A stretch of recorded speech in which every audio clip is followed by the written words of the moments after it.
I want to tell you to divorce your husband. But as a doctor, I'm not in a position to say that. If I did, it could become a big problem. Eh? What do you mean? There's no one else here. So, this is just my monologue. I'm focused on organizing the supplies, so if anyone else were here, they might not notice, but you should be careful. When I went to the hospital to hear the results of my stepson's examination, the doctor took me to a separate room and suddenly began muttering, claiming it was just a monologue. At first, I didn't understand why the doctor was doing this, but as I listened to the conversation, I was able to grasp the intention. The content was something I hadn't imagined. So, does that mean I need to directly caution my husband and persuade him to stop? It's a situation that requires careful judgment.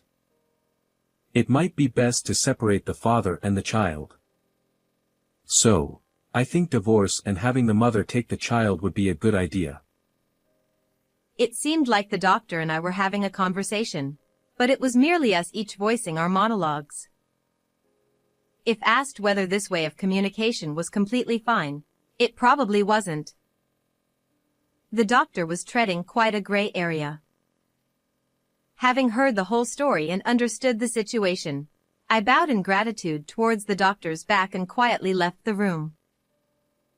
After being married for 7 years, my husband had been continuously doing outrageous things. As the doctor suggested, it seemed necessary to separate my husband and son as soon as possible. I began to devise a plan to divorce my husband. I am Tina. I am 33 years old and work in an office. My husband, Tobias, is 2 years older and works in a restaurant. We married 2 years ago, and I haven't experienced childbirth yet. Therefore, I should be seriously considering having children at my age. However, both my husband and I think it might be better not to have children anymore. This doesn't mean we don't want children.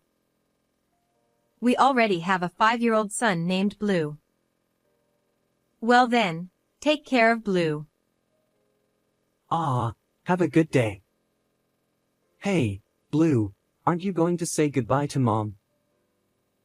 Goodbye. Good luck with work today.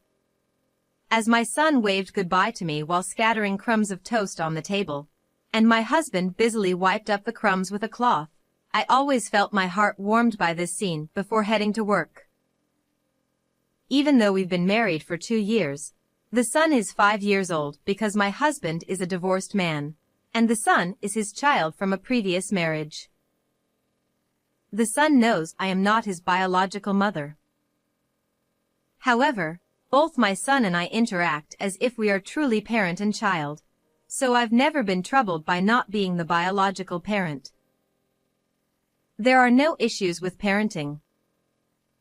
In the morning, my husband, who starts work later, takes the son to kindergarten, and in the evening, I pick him up after work. Additionally, my husband works on weekends, but I have weekends off, so there's no time when the son is left alone at home. Thanks to my husband's cooperation, parenting goes smoothly. However, there is just one thing that I personally find a bit problematic. Blue, which do you like better, my cooking or Dad's? Dad. When my son answered immediately with a beaming smile, I felt as if I had received a blow to the head and might freeze up. Since my husband has weekdays off, there are a few days a week when he cooks instead of me while I'm at work. I know it's unnecessary to compare and that I will just end up feeling defeated, but I can't help but ask my son about my cooking versus my husband's. I understand that my son means no harm, and since my husband works in a restaurant, it's inevitable that he might be better at cooking. Nevertheless, is it old-fashioned to feel that as a mother, I should not lose in cooking skills to the father? Well, since cooking is my personal issue, it doesn't matter much, But there is another issue concerning the son that I need to pay attention to. Again? Is everything okay? Oh, it's just the usual mild case. I just took him to the hospital and got back home. He's had an upset stomach from time to time, but there's no major illness, right? The symptoms aren't getting worse, are they? Of course not. He always gets an upset stomach, and the doctor just says it's diarrhea as usual. While I was working, I received a call from my husband who had the day off. When my husband calls during work, it's usually when the son is feeling unwell. Today, the son said he had a stomachache before going to kindergarten, so my husband took him to the hospital and reported that he had missed kindergarten. The son has a weak stomach and occasionally has diarrhea. However, it's not due to a major illness, and the frequency is once every few months, sometimes with a gap of about 6 months. My husband wasn't worried at all and laughed off my excessive worry as if it were a business report. Even if it's mild diarrhea, doesn't he care about the son? I wondered this but didn't say it aloud. It seems my husband does think about the son in his own way. My husband, thinking there might be a doctor who could stop the son's almost regular diarrhea, had been going from hospital to hospital and had visited all the nearby hospitals. But everywhere he went, the diagnosis was just diarrhea, and the doctors had said that as the son grows and becomes stronger, the diarrhea might stop. So, he settled on the current hospital. This flow might be why my husband doesn't worry much about the son. 5 years later, the son turned 10 years old. As my husband said, the son occasionally gets an upset stomach but hasn't developed a serious illness and has grown up healthy. I'm home. Hurry up with lunch. Don't rush so much. You just got back, right? I have a promise to meet up right after lunch. Hurry up. We'll be late. Okay. One Sunday, the son, who had been out since the morning, came home just to eat lunch. He seemed eager to finish lunch quickly and leave, sitting at the dining table and urging me like a desperate food fighter racing against the clock. Thanks for the meal. I'm off. After quickly shoveling the pasta I made into his stomach, the son tossed his fork onto the plate and rushed out of the house. Seeing my energetic son, I realized I had been worrying unnecessarily. However, I should have reflected and regretted that it was unnatural for my overly energetic son to regularly have an upset stomach. One day, I received a call from my husband while I was working. Since it was during work, I expected the usual content, but this time there was something different. It seems this diarrhea is quite severe. He's been complaining of a lot of stomach pain. Is it okay? Could there be a major illness detected? No. It's not that bad. Usually, his stomach settles within a day, but this time, we've been told we need to observe him for a few days. You're still such a worrywart. But the symptoms are worse than usual, right? Even if it's worse, it's still just diarrhea. The doctor said it might be because it's winter and he's weakened by the cold. I was laughed at by my husband again for worrying about the son's condition. Doesn't he worry even though the symptoms are worse than usual? I thought this, but today, my husband took time off from work to take the son to the hospital and stayed home from work. So it's not that he doesn't worry at all. Rather, I should be grateful for his response. Moreover, as my husband heard from the doctor, the son's condition improved in 2 days. It seemed my worry was once again unnecessary. However, 3 months later, the son's stomach issues flared up again. It's nighttime, but he seems to be in a lot of pain, So I'll take him to the hospital. At night and on weekends, it's always my responsibility to take him. On weekdays, I rely on you, so let me handle this. Today was a weekday, and my husband had the day off from work. The rule between us is that if my husband cooks dinner, I do the dishes. After dinner, and after I had started doing the dishes, the son complained of stomach issues again. It seemed a bit worse this time, similar to before. I put the son, who was walking bent over in pain, into the car and rushed to the hospital. But no matter how fast I went, what the doctor said would be the same as usual. It's diarrhea. I'll give you the usual medicine. Although I take the son to the hospital occasionally, the diagnosis is always the same. My husband, who takes the son to the hospital more often than I do, is probably tired of hearing it. It's understandable that my husband laughs at my worries about the son. However, this time, the doctor said something a bit different. There's something concerning, so shall we do a more detailed examination today? Hearing examination, my anxiety swelled like a balloon. Is my son suffering from some major illness after all?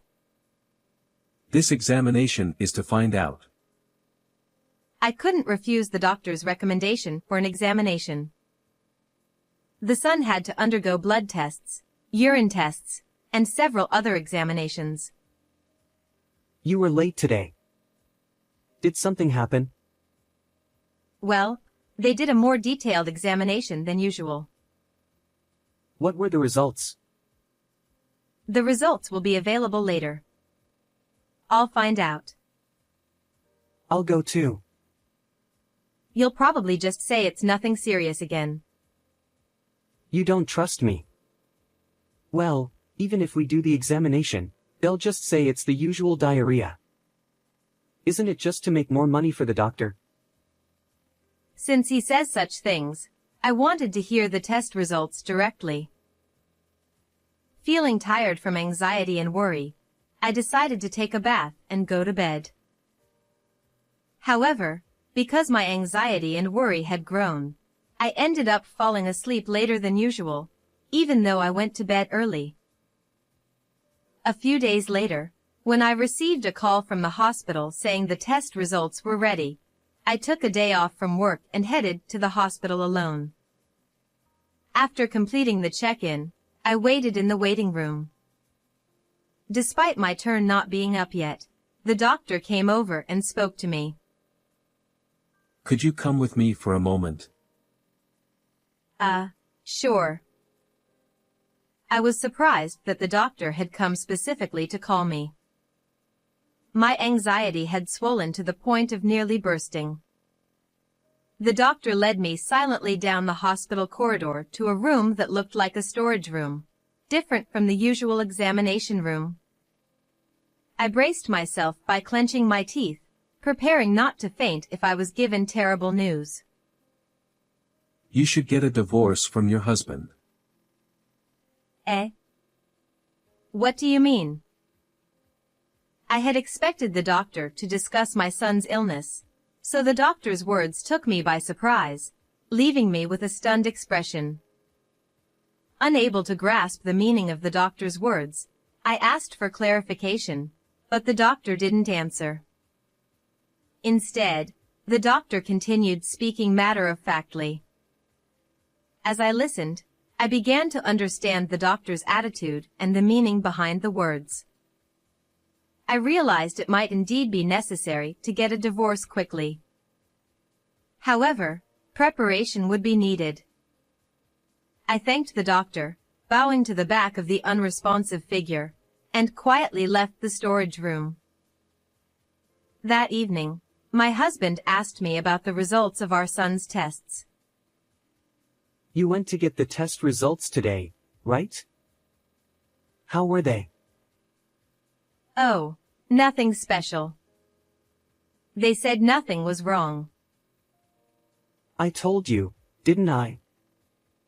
Nothing ever shows up in these tests. I lied, exhaling the words. It seemed my husband believed me, so it looked like he would proceed with preparations for divorce. I first bought a surveillance camera used for caregiving and child monitoring and installed it on top of the cupboard in the kitchen. The camera was hidden behind empty boxes of cooking utensils. Although it might be considered an invasion of privacy, it apparently isn't illegal to record family members inside the house, as long as it's not done in a way that invades privacy. If it became illegal to install cameras inside the house, even installing security cameras would be prohibited. Moreover, being recorded without one's knowledge can be an invasion of privacy, even within a family. Evidence collected through illegal means might be unusable, but evidence gathered for legitimate reasons like infidelity or domestic violence is generally accepted. In this case, it should be acceptable. Even if my husband complained about privacy invasion, it would be a separate issue and wouldn't affect my objective. Having successfully hidden the camera from my husband, I knew it was only the beginning. Eat quickly. The dishes won't clean themselves. Don't rush me. You've become quite impatient lately. I just want to get done quickly so I can relax. Whether I or my husband had cooked dinner, washing the dishes was my responsibility. I moved the dishes used by the three of us to the sink, secretly collecting any leftover soup or sauce from my son's bowl and hiding it in the back of the freezer. Later, I stored more leftover food from my son and threw away the previous collection since it was no longer needed. I continued this seemingly pointless action persistently until the day arrived. My son would suffer again, but I hoped he could endure just one more time. 2 months after installing the camera and starting to collect leftover food, the day finally came. I took my son to the hospital, feeling guilty but resolved to confront my husband head-on to ensure my son's future safety. A few days later, having made the necessary preparations, I told my son to stay in his room and waited for my husband to come home. I'm home. Ha! What's going on? Just sit down. My husband entered the living room and slowly sat on the sofa, as if approaching a dog with its fangs pulled out. His cautious gaze seemed to be drawn to my serious expression and the various documents spread out on the table. However, since I was already prepared, any caution at this point was too late. You've been putting laxatives in Blue's food, haven't you? Ha! What are you talking about? My husband's gaze shifted to the empty upper left corner as soon as he heard my accusation. He must have realized that the evidence was already in place, so feigning ignorance was futile. Nevertheless, he pretended not to understand, likely because he didn't want to believe his actions had been discovered or was trying to buy time to think of a way to escape. Either way, giving him time to think was not advisable. I continued speaking, aiming to minimize any pause. I have footage of you putting laxatives in the food, and I've saved the laxative-laden soup in the freezer. Footage? You used a camera. Even if, as you say, I did put something in Blue's food, a camera can't prove it's laxatives. And even if you have stored the soup with laxatives, how will you prove it's actually laxatives? Are you planning to take it to the police? The police won't act so easily. Are you going to bring the soup to the station and say it's laxative soup? They'll just think you're crazy. Even if the police get involved, it might only result in a warning for family trouble. True, it might be hard for the police to act on my own, and if they do, it could end with a light outcome as you said. But what if the hospital cooperates? What? The hospital? You know Blue had tests at the hospital before, right? They confirmed the presence of laxative components in his system. We've been to all the nearby hospitals, and we've been going to the current hospital for a long time. The doctor thought it was strange that Blue had regular diarrhea despite no abnormalities, and suggested further tests. The doctor provided various insights. What? So, the test results saying there was nothing wrong were a lie. My husband was shocked to realize that his actions had been discovered 2 months prior. His gaze returned from the empty upper left corner to my face, and he looked surprised and slightly anxious, unsure of how I would confront him. I had first learned about my son's test results when the doctor took me to the storage room. That was when the plan began. The doctor, upon entering the storage room with me, turned his back to me as if ignoring me, and began organizing the neatly arranged supplies even further. This area is restricted to authorized personnel, and there shouldn't be anyone else around, so I can focus on organizing supplies. What do you mean, doctor? I want to tell you that you should get a divorce from your husband, but as a doctor, I'm not in a position to say that. If I did, it would cause a major problem. Eh? What do you mean? No one else is here. So, this is just my monologue. Since I'm focusing on organizing supplies, I might not notice if someone else is around, so you need to be careful. At first, I couldn't understand what the doctor was saying and asked for clarification. But the doctor didn't answer and indicated this was just a monologue, making it clear I should silently listen. The laxative components were found in your son's system. He has regular stomach issues, so it's possible he's being given laxatives. I heard that your husband remarried 7 years ago, but there were reports of stomach issues before that, so the father seems more suspicious. The doctor continued speaking calmly while organizing supplies that didn't seem necessary. Though I wondered if the doctor could have conveyed this information in a different room with nurses present, it became clear that the message was coming from here. Your husband has taken your son to various hospitals and taken time off work to bring him to the hospital. If he's the one giving your son laxatives, why would he go through all this effort to bring him to the hospital? It could be Munchausen syndrome by proxy. This condition is said to be difficult for even doctors to notice, so often neither the person involved nor those around them realize it. Munchausen syndrome by proxy?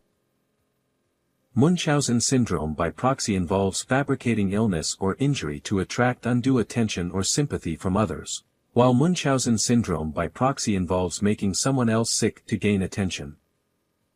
In this case, the father might be harming the child to showcase himself as a caring father. So he was giving Blue laxatives and then taking him to the hospital himself. He is indeed seen as a caring father by others. If it's Munchausen syndrome by proxy, it's a bit tricky. Although attitudes are changing recently, Munchausen syndrome by proxy is a mental disorder, so despite the clear abuse, it might be excused or considered a lighter offense. Since the abuse is not as obvious as physical violence, the police and child protective services might be less likely to act.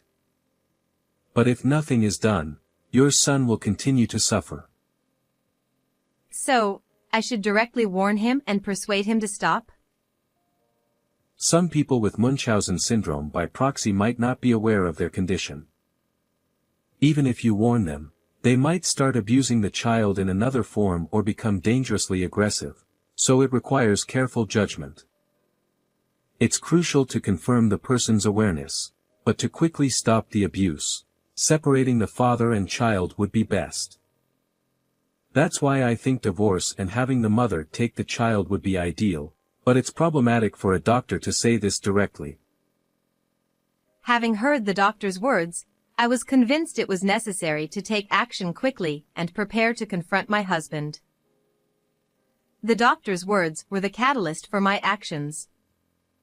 As for my husband, he eventually realized that further arguing was futile. He put his hand on his forehead and muttered, "I don't have the energy for this anymore." His attitude suggested that even if he tried to escape the situation, the best option was to accept it as a mistake and not to continue arguing. You don't need to defend yourself. Your actions are already clear. My husband didn't say anything further.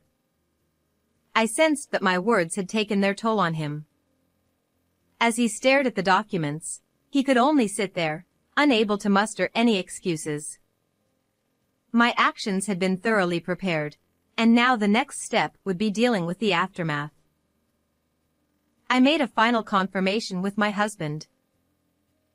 "Hey, are you not going to turn yourself in?" Of course not. The decision to divorce my husband was now definite. He had been abusing our son by giving him laxatives. In hindsight, it might have been better to consult the police rather than have this discussion with my husband. If I had talked to him first, he might have used his knowledge to avoid the consequences or become violent. However, despite the abuse, he was a good husband and father in many ways. Although abuse is unforgivable, there were positive aspects, and I hoped that he might change. Therefore, I considered the option of repairing our family relationship gradually without divorcing, if he reflected on his actions and changed his ways. That's why I chose to talk to him before involving the police. But it seemed my hopes were shattered. "I see. Then I'll take Blue and leave." Oh, I see. Come back soon. Until the very end, he didn't understand the gravity of his actions. He really thought he wouldn't be arrested. I stood up from the sofa, gathered the documents and the still blank divorce papers from the table, and left for the children's room. When I entered the children's room, my son was doing his homework. However, upon seeing me, he seemed to sense something was wrong. Even at 10, while he might not understand all the details, he could sense that something serious was happening. I had him pack the things he needed for school the next day into his backpack and quickly left the house, escaping with him. A week later, my son and I returned home. My husband had been arrested and temporarily moved out of the house. During that time, my son and I moved back, and my husband rented a cheap apartment to live alone. Given the situation, he should finally understand how serious his actions were. I went to my husband's room to continue our conversation from a week ago. You were right. I never expected to be arrested for assault. With that much evidence, it was bound to happen. I heard you were quite panicked after being caught. When you talked to the police, you lied continuously instead of speaking honestly like you did with me, didn't you? It's truly pathetic. Why did you do such things to Blue? When I divorced my previous wife and took Blue in, people would say, "It must be tough for a single man." You're doing great. It made me happy. So, you started doing those things just to get more praise from others. If Blue had occasional stomach issues, it could be blamed on a weak stomach. What a way to think. Even your active involvement in household chores and parenting seems to have been about seeking praise. Why has Blue's condition worsened recently? Did you increase the amount of laxatives? Oh, as Blue grew, the laxatives stopped working, so I gradually increased the amount. There were times when there was a gap of about 6 months, right? That was when the usual amount wasn't making Blue's stomach upset anymore. I'd increase the amount at such times. Recently, it wasn't working as well, so I might have increased it a bit too much, causing more severe stomach issues. I was so shocked by his words that I was left speechless. It seemed he had really been harming his child just to attract attention from others. Since it's my first offense, I'll get probation, right? I'll change my attitude from now on. So, won't you forgive me? I would have liked to hear that a week ago. Unfortunately, it's too late now. I've brought the divorce papers, so please fill them out. I see, I understand.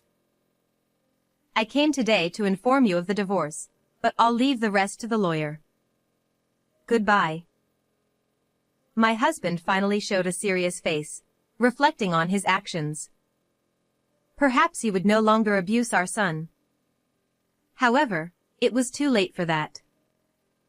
I left him, still in Siza position, staring at the divorce papers, and went home.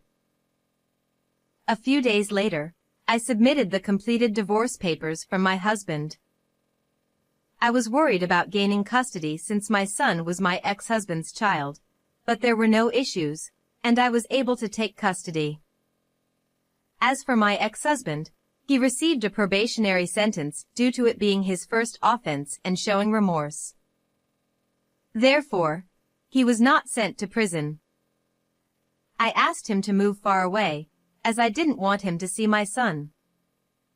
While it wasn't mandatory for him to comply, he seemed to agree it was better for our son, and it seemed he had already been preparing to move even before my request. I knew where he had moved, but was unaware of his daily life. Since he sends the child support payments regularly, he must be working seriously. I believe he now regrets his actions because he has become more serious. It was probably easier for him to stay carefree and not consider the weight of his actions. I have no regrets about divorcing him. I still can't forgive him for abusing our son. But while I don't regret the divorce, I now face another problem, whether to tell my son the real reason for the divorce. I had initially told him it was due to incompatibility, and 2 years had passed since then. As my son is about to enter middle school, I decided to tell him the truth. So that's what happened. That's why my stomach got better after Dad left. Back then, my stomach hurt so much. It was really tough. Thinking about it now makes me so angry. I had thought my son would be sad upon learning he had been abused, but he seemed to direct his anger toward his father. It seemed I had been unnecessarily worried. While it might not be ideal for him to have such negative feelings about his father, it's better than being saddened. If he ever feels hurt about his father in the future, I'll do my best to support him. However, he is so energetic now that I doubt that will be necessary. Instead, I find myself receiving strength and support from him. Not wanting to be a mother who solely relies on her child, I am preparing for his entry into middle school, striving to be a better mother. How did you find this story? Please remember to subscribe as well. See you in the next video.